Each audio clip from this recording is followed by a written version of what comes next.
வணக்கம். இப்போ இன்னைக்கு சேலம் மாவட்டத்தில் ஒரு 13 வண்டி வந்து முயற்சி பண்ணியிருக்கோம். இதோடைய மெயின் முக்கியமான பர்பஸ் என்ன, 24/7 இவர் வந்து பெட்ரோலில் இருப்பாங்க. 2 பேர் மாற்றி மாற்றி 3 ஷிஃப்டில் போட்டிருப்போம். அப்போ வந்து இதில் ஒரு MDT டிவைஸ் இருக்கும். அதோடைய மீனிங் என்ன, மொபைல் டிவைஸ் ட்ராக்கிங். ஸோ நம்ம கண்ட்ரோல் மூலியமாக தெரிஞ்சிடலாம் எந்த வண்டி இருக்குது. ஸோ இதுக்கு மெயின் பர்பஸ் என்ன, ஒரு ஃபார் எக்ஸாம்பிள் ஒரு 100 கால் வந்துச்சுன்னா, எமர்ஜென்சி கால் வந்துச்சுன்னா உடனே வந்து இங்கே கண்ட்ரோல் மூலமாக சொல்லியிருப்பாங்க தட் அங்கே போய் அட்டென்ட் பண்ணிக்கோ. அது பார்த்துட்டு அது வந்து எமர்ஜென்சி ரெஸ்பான்ஸ் டைம் வந்து ரெடியூஸ் பண்ணும். செகண்ட் ஆப்ஷன் வந்து ஒரு விசிபிலிட்டி.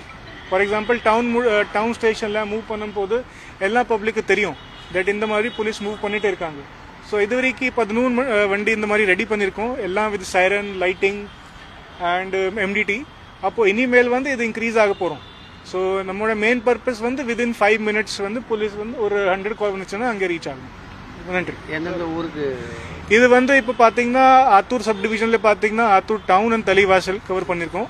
மேட்டூரில் மேட்டூர் டவுன், அப்புறம் ஓம்லூர் அண்ட் தீவட்டிப்பட்டி, சங்கரியில் சங்கரி அண்ட் எடப்பாடி, அப்புறம் Valapady and Ethapur, rural sub division Mallur police station மட்டும் இப்போ கவர் பண்ணியிருக்கோம். இனிமேல் வந்து அது வந்து இது இன்க்ரீஸ் ஆகிட்டே இருக்கும். தேங்க்யூ. நன்றி.